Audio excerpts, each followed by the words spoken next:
আমার ৩২ বছর বয়সী দিদি অনেক বছর পর আমাদের বাড়িতে ফিরে এসেছিলেন। তাকে দেখে মনের মধ্যে একটা অদ্ভুত অনুভূতি হল। একসময় সে নিজের পছন্দমতো কাজের খোঁজে অন্য শহরে চলে গিয়েছিল। তখন বাবার সঙ্গে তার বিয়ে নিয়ে বেশ বড়সড় একটা তর্ক হয়েছিল। সেই রাগ আর অভিমানে সে বাড়ি ছেড়ে চলে যায়। দিদির বাড়ি আসার পর থেকে সে সবসময় আমার আশেপাশে ঘোরাঘুরি করত। একদিন সকালে আমি গোসল করে এসে দ্রুত জিন্স পরতে গিয়ে সমস্যায় পড়লাম। জিন্সটি এক জায়গায় আটকে গিয়ে খুব ব্যথা হচ্ছিল। ব্যথার কারণে আমি অসাবধানতাবশত মাকে ডাকতে শুরু করলাম। তবে মা তখন বাড়িতে ছিলেন না। আমার চিৎকার শুনে দিদি দৌড়ে আমার ঘরে এসে উপস্থিত হল।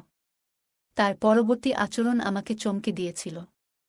আমি লজ্জায় মাথা নিচু করে বললাম, দিদি, আমি নিজেই পারব। কিন্তু তিনি শান্তভাবে বললেন, লজ্জা পেলে সমস্যাটা আরও জটিল হতে পারে। আমাকে সাহায্য করতে দাও। আমি কিছু বললাম না, চোখ বন্ধ করে দাঁড়িয়ে রইলাম। তারপর হঠাৎ আমার দিদি ছিলেন অনেক সুন্দর, গায়ের রং ছিল অনেক ফর্সা।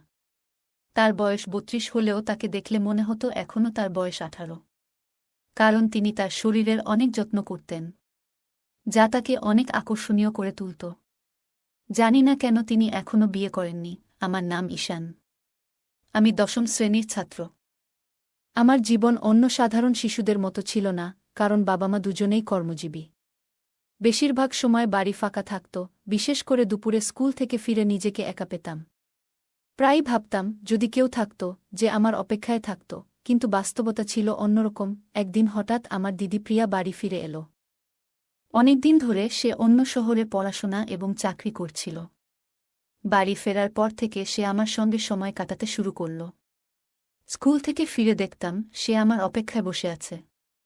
আমরা গল্প করতাম, একসঙ্গে খেতাম, সময় কাটাতাম। একদিন আমি বইপত্র গুছাতে গিয়ে সমস্যায় পড়ি। দিদি হেসে এসে বলল, তুমি এত এলোমেলো কেন? সে গুছিয়ে দিয়ে বলল, এভাবে একটু ঠিকঠাক চললে তো ভালো হয়।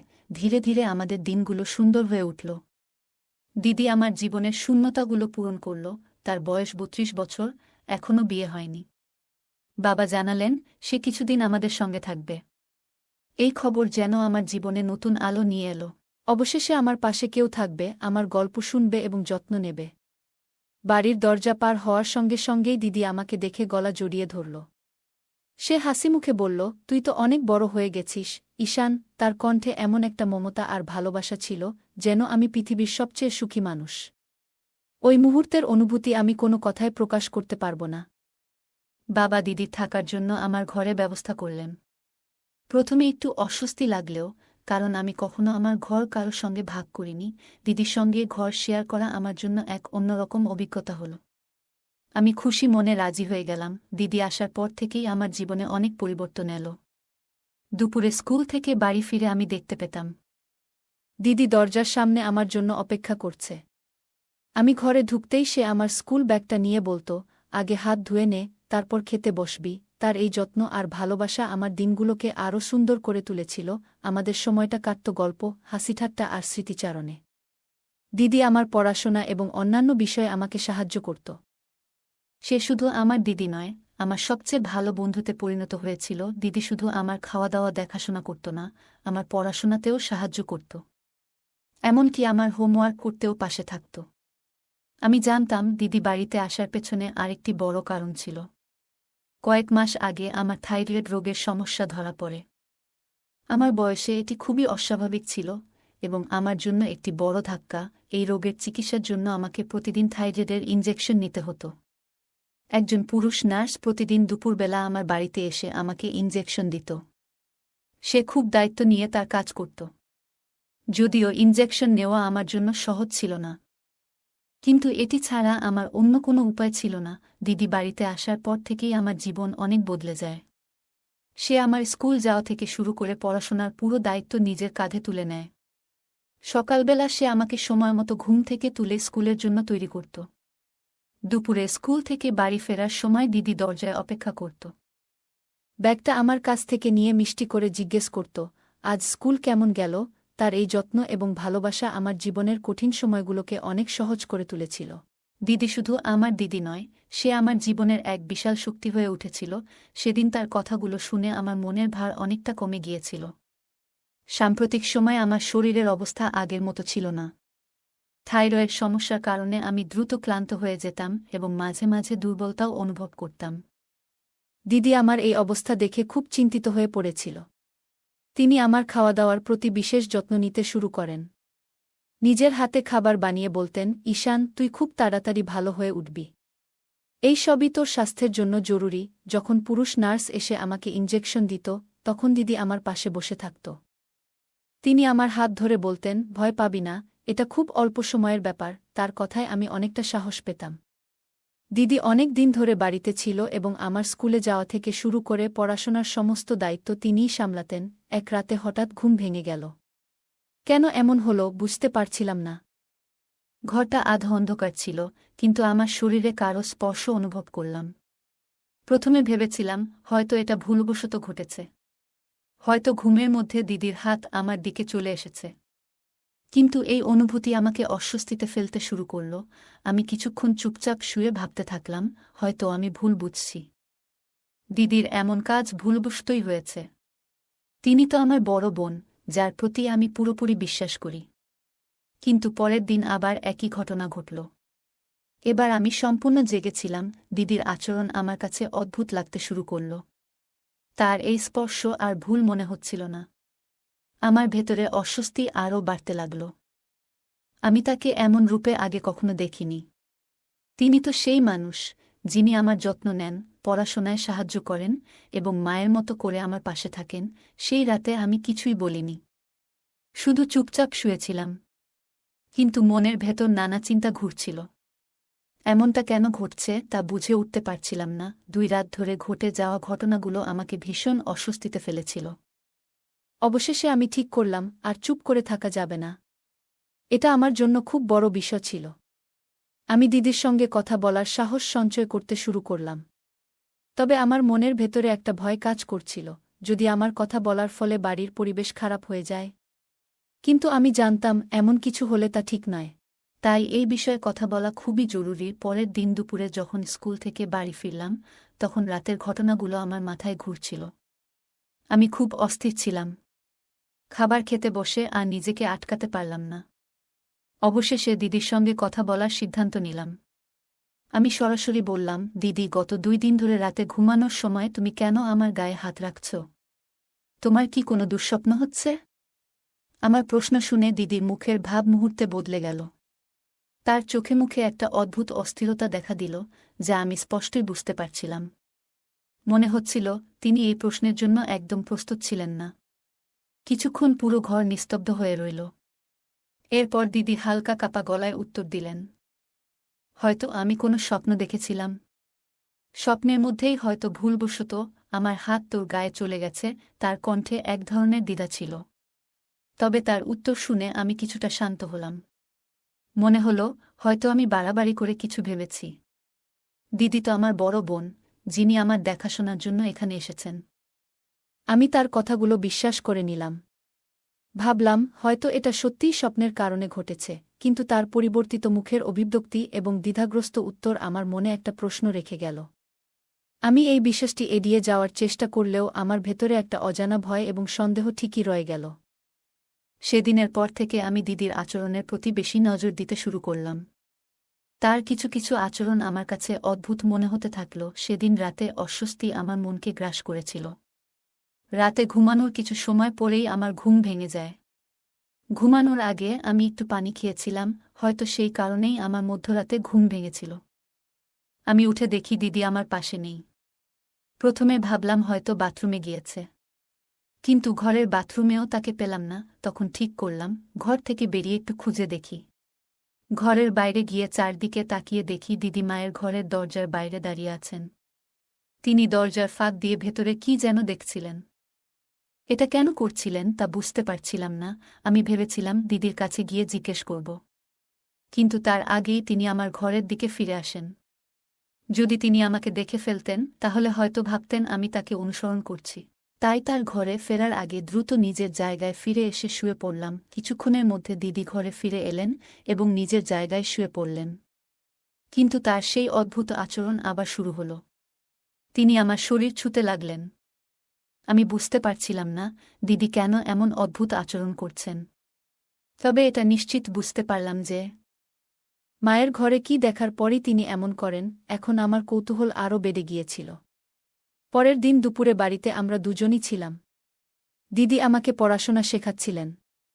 তখন সুযোগ নিয়ে আমি সহজভাবে জিজ্ঞেস করলাম, দিদি, তুমি এত সুন্দর, তবুও তোমার বিয়ে হয়নি কেন? দিদি মুচকি হেসে বললেন, আগে মনে হতো বিয়ে মানে অনেক দায়িত্ব এবং ঝামেলা, তাই এর থেকে দূরে থাকতাম।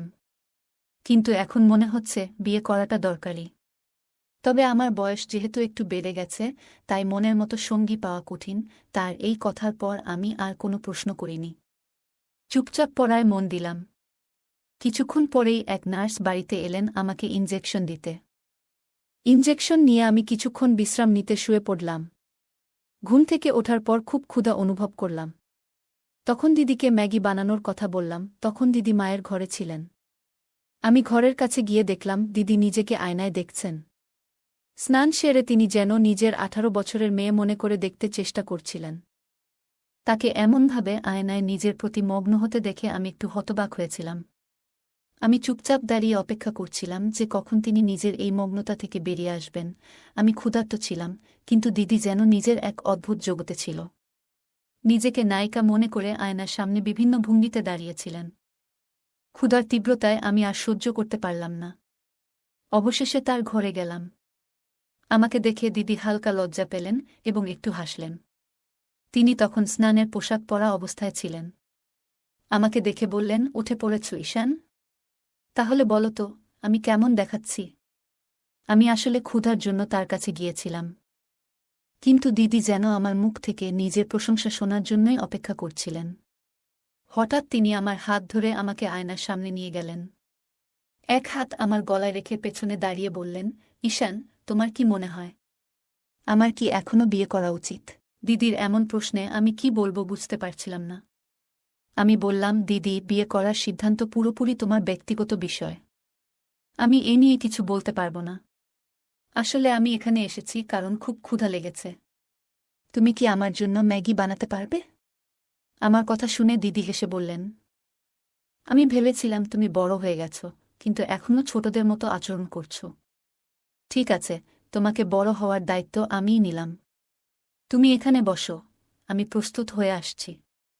আমি সেই ঘর থেকে বেরিয়ে এলাম। কিছুক্ষণ পর তিনি আমার জন্য ম্যাগি বানিয়ে আনলেন। সেই রাতেই আমি সিদ্ধান্ত নিলাম, মায়ের ঘরে ঠিক কী হচ্ছে তা জানার জন্য আমাকে সেখানে নজর রাখতে হবে। রাতে শোয়ার পর কিছুক্ষণ ঘুমের ভান করলাম। তারপর হঠাৎই বকবক করতে শুরু করলাম, পানি কোথায়? খুব পিপাসা লেগেছে। এমনটা করছিলাম যেন দিদি বুঝতে পারে আমি সত্যিই পানি খুঁজছি। ঘরে পানি না পেয়ে আমি বললাম, মনে হচ্ছে কিচেন থেকে পানি আনতে হবে। সবকিছু আমি ইচ্ছে করেই করছিলাম, কারণ আমি নিশ্চিত ছিলাম দিদি জেগে আছেন। তার আচরণ বুঝতে আমার এই পরিকল্পনা ছিল। আমি বুঝতে চেয়েছিলাম দিদির মনে আসলে কি চলছে। রাতের সময় পানি খুঁজতে ঘর থেকে বেরোলাম। তবে রান্নাঘরের দিকে না গিয়ে আমি মায়ের ঘরের দিকে পা বাড়ালাম। দরজাটা সামান্য খোলা ছিল। আমি ভেতরে উকি দিয়ে যা দেখলাম তাতে কিছু বিষয় স্পষ্ট হয়ে গেল। মা আর বাবা একসঙ্গে বসেছিলেন। বাবা মাকে আলতো করে কাছে টেনে নিচ্ছিলেন। এই দৃশ্য দেখে আমার মনের মধ্যে কিছু চিন্তা পরিষ্কার হতে শুরু করল। আমি তখন চুপচাপ নিজের ঘরে ফিরে এলাম। ঘরে এসে দেখলাম দিদি আগের মতোই শুয়ে আছে। তবে আমি নিশ্চিত ছিলাম সে ঘুমিয়ে নেই। তার মনেও নিশ্চয়ই কিছু চলছিল। আমি ঠিক করলাম এই বিষয়টি দিদির সঙ্গে কথা বলতে হবে। অনেক দিন ধরে যা চলছে তা আমাকে মানসিকভাবে খুবই অস্বস্তিতে ফেলেছিল। সেই রাতে আমি ঘুমাতে পারলাম না। বারবার মাথায় ঘুরছিল দিদির অদ্ভুত আচরণ আর মায়ের ঘরে দেখা সেই দৃশ্য। এরপর 3 দিন কেটে গেল। আমার গ্রীষ্মের ছুটি শুরু হতে চলেছে। মা বাবা ছুটির জন্য একটি ভ্রমণের পরিকল্পনা করলেন। তবে সেই ভ্রমণ ছিল শুধু তাদের জন্য। তারা বললেন, আমার সামনে বোর্ড পরীক্ষা রয়েছে। এই সময়টা পড়াশোনার জন্য কাজে লাগানো উচিত। আমি অনেক বুঝিয়েও তাদের সঙ্গে যেতে রাজি করাতে পারলাম না। মা বাবা বললেন, ঈশান, এই সময়টা তোমার জন্য খুব গুরুত্বপূর্ণ, তোমার পড়াশোনায় মনোযোগ দেওয়া উচিত। 3 দিন পর আমার ছুটি শুরু হতেই মা বাবা তাদের ভ্রমণে বেরিয়ে গেলেন। বাড়িতে আমি আর দিদি একাই রয়ে গেলাম। মা বাবা চলে যাওয়ার পর দিদি কিছুটা উদাসীন হয়ে পড়ল।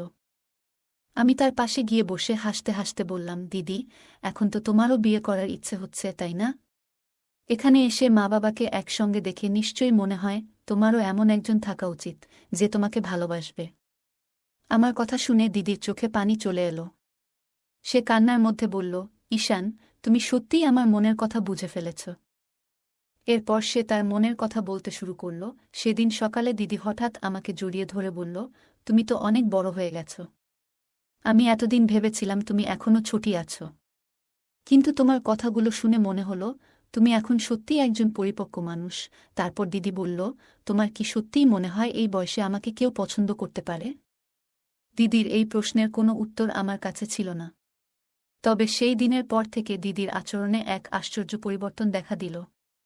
দিদি মায়ের কিছু স্টাইলিশ পোশাক পরতে শুরু করলেন। দিদিকে ওই রকম পোশাকে দেখলে আমারও চোখ আটকে যেত।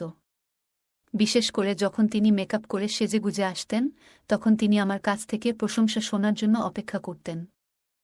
শুধু তাই নয়, মাঝে মাঝে আমার সঙ্গে ছবি তুলতে চাইতেন এবং ইচ্ছাকৃতভাবে আমার কাছাকাছি থাকতেন। তার আচরণ আমার মনে কিছুটা অস্বস্তি তৈরি করেছিল। তবে আমি কিছু বলিনি। একদিন সকালে আমি গোসল করে এসে দ্রুত জিন্স পরতে গিয়ে সমস্যায় পড়লাম। জিন্সটি এক জায়গায় আটকে গিয়ে খুব ব্যথা হচ্ছিল। ব্যথার কারণে আমি অসাবধানতাবশত মাকে ডাকতে শুরু করলাম। তবে মা তখন বাড়িতে ছিলেন না। আমার চিৎকার শুনে দিদি দৌড়ে আমার ঘরে এসে উপস্থিত হল। তার পরবর্তী আচরণ আমাকে চমকে দিয়েছিল। তিনি আমাকে জিজ্ঞাসা করলেন, কি হয়েছে ঈশান? আমি সবকিছু খুলে বললাম। তিনি হেসে বললেন, তোমার মাও বাড়িতে নেই, তাই তোমার সমস্যা মেটাতে এখন আমাকেই এগিয়ে আসতে হবে। আমি লজ্জায় মাথা নিচু করে বললাম, দিদি, আমি নিজেই পারব। কিন্তু তিনি শান্তভাবে বললেন, লজ্জা পেলে সমস্যাটা আরও জটিল হতে পারে। আমাকে সাহায্য করতে দাও। আমি কিছু বললাম না, চোখ বন্ধ করে দাঁড়িয়ে রইলাম। কয়েক মিনিটের মধ্যেই তিনি সমস্যার সমাধান করে দিলেন, আর আমি স্বস্তি পেলাম। তবে ওই ঘটনার পর দিদির আচরণে এক ধরনের পরিবর্তন দেখা গেল। তিনি বললেন, ঈশান, আমি সবসময় তোমাকে ছোট মনে করতাম, কিন্তু এখন বুঝতে পারছি তুমি অনেক বড় হয়ে গেছ। তার কথায় আমি একটু অপ্রস্তুত হয়ে গেলাম। সেদিন সন্ধ্যায় দিদি বললেন, মা বাড়ি না ফেরা পর্যন্ত আমি তোমার দায়িত্ব নিচ্ছি।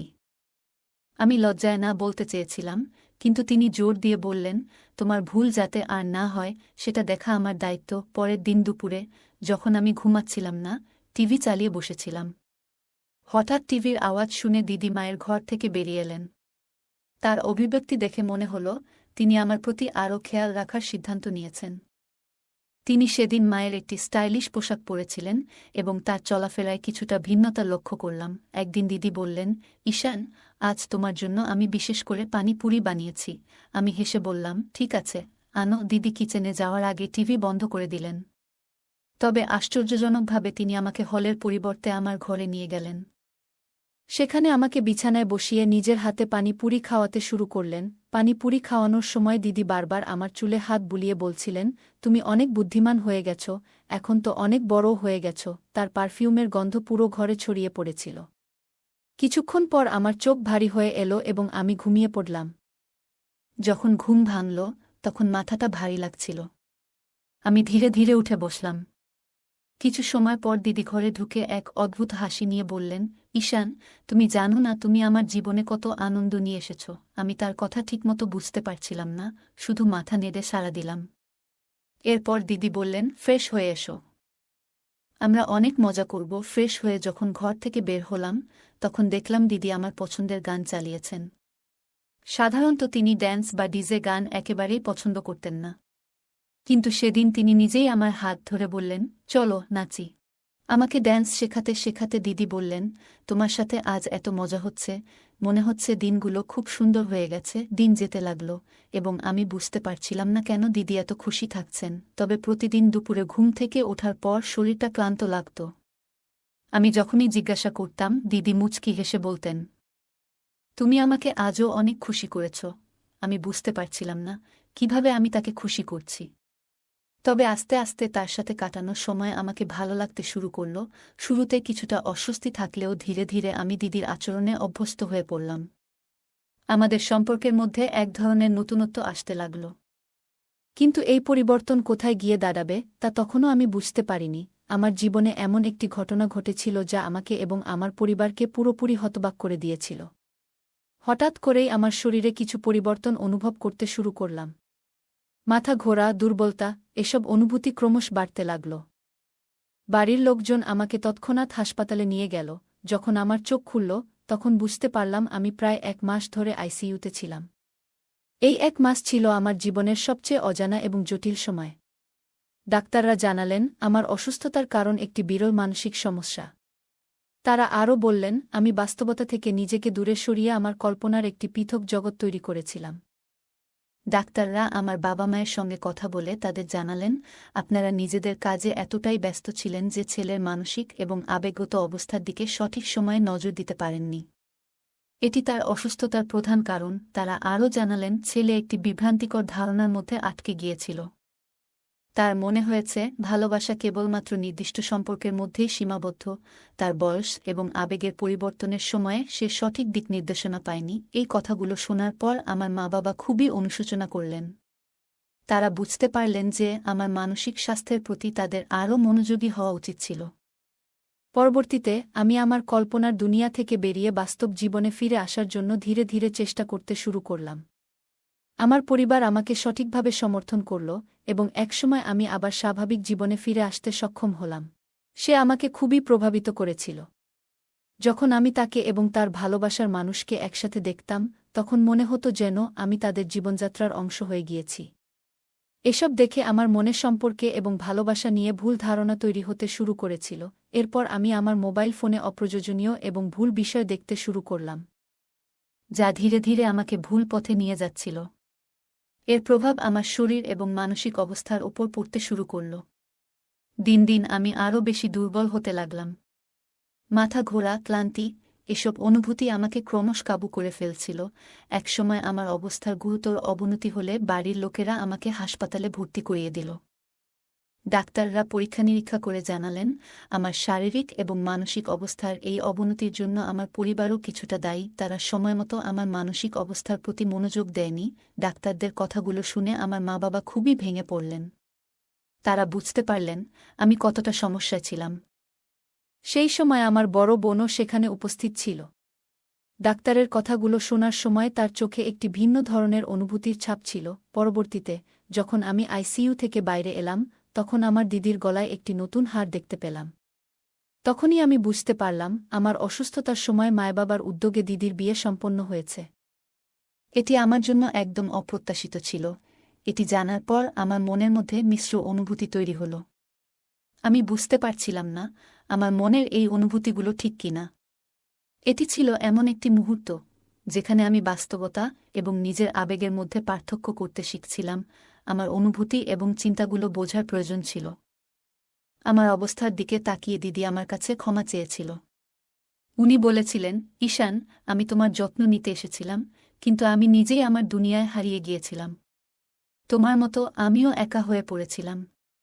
তোমার মাধ্যমেই আমার পরিচয় হয়েছিল সেই ব্যক্তির সাথে এবং ধীরে ধীরে আমাদের মধ্যে প্রেমের সম্পর্ক তৈরি হয়। আমি আমার জীবন নিয়ে এতটাই ব্যস্ত হয়ে গিয়েছিলাম যে কখনো তোমার দিকে মনোযোগ দিইনি। এটা আমারও ভুল ছিল। দিদির কথাগুলো আমাকে গভীরভাবে ছুঁয়ে গিয়েছিল, কিন্তু আমি কোনো উত্তর দিতে পারিনি। কারণ সেই সময় আমি কথা বলার অবস্থায় ছিলাম না। আমি নিজেও বুঝতে পারছিলাম না যে আমার সাথে কী ঘটছে। আমার মানসিক অবস্থার কারণ সম্পর্কে আমার কোনো ধারণা ছিল না। পুরো ব্যাপারটাই আমার জন্য এক বিশাল ধাঁধা হয়ে দাঁড়িয়েছিল। যখন আমার অসুস্থতার বিষয়টি স্পষ্ট হল, তখন মা-বাবা সিদ্ধান্ত নিলেন যে এবার তারা নিজেরাই আমার যত্ন নেবেন। সেই দিন থেকে তারা আমার সাথে কথা বলা শুরু করলেন এবং ধীরে ধীরে আমি অনুভব করতে লাগলাম যে ভালোবাসা শুধু প্রেমিক-প্রেমিকার সম্পর্ক নয়। এটি মা-বাবা ও সন্তানের মধ্যেও গভীরভাবে বিদ্যমান। মা-বাবা আমাকে বুঝিয়েছিলেন যে পরিবারের উপস্থিতি এবং যত্ন সন্তানের জন্য কতটা গুরুত্বপূর্ণ। তারা আমার সাথে আরও বেশি সময় কাটাতে লাগলেন এবং আমার অনুভূতিগুলো বোঝার চেষ্টা করলেন। ধীরে ধীরে আমি বুঝতে পারলাম যে সন্তানেরা তাদের মা-বাবার কাছ থেকে যে ভালোবাসা এবং মনোযোগ পায় তা অন্য কোনো সম্পর্ক থেকে সম্ভব নয়। আমি বুঝতে পারলাম যে যে কোনো সম্পর্কের শক্তি এবং সৌন্দর্য তার মধ্যে থাকা বিশ্বাস এবং বোঝাপড়ার উপর নির্ভর করে। মা-বাবা আমাকে শিখিয়েছেন যে আমাদের কখনোই আমাদের সন্তানদের একা ফেলে রাখা উচিত নয়। তাদের মানসিক এবং আবেগত স্বাস্থ্যের যত্ন নেওয়া আমাদের জন্য সবচেয়ে গুরুত্বপূর্ণ। আজকের দিনে অনেক মা-বাবা আমরা ক্যারিয়ারের চাপে প্রায়ই সন্তানদের অনুভূতি ও প্রয়োজন উপেক্ষা করি, যা তাদের মানসিক স্বাস্থ্যে গভীর প্রভাব ফেলে। একাকিত্ব, বিষণ্ণতা এবং মানসিক সমস্যার শিকার হয় তারা।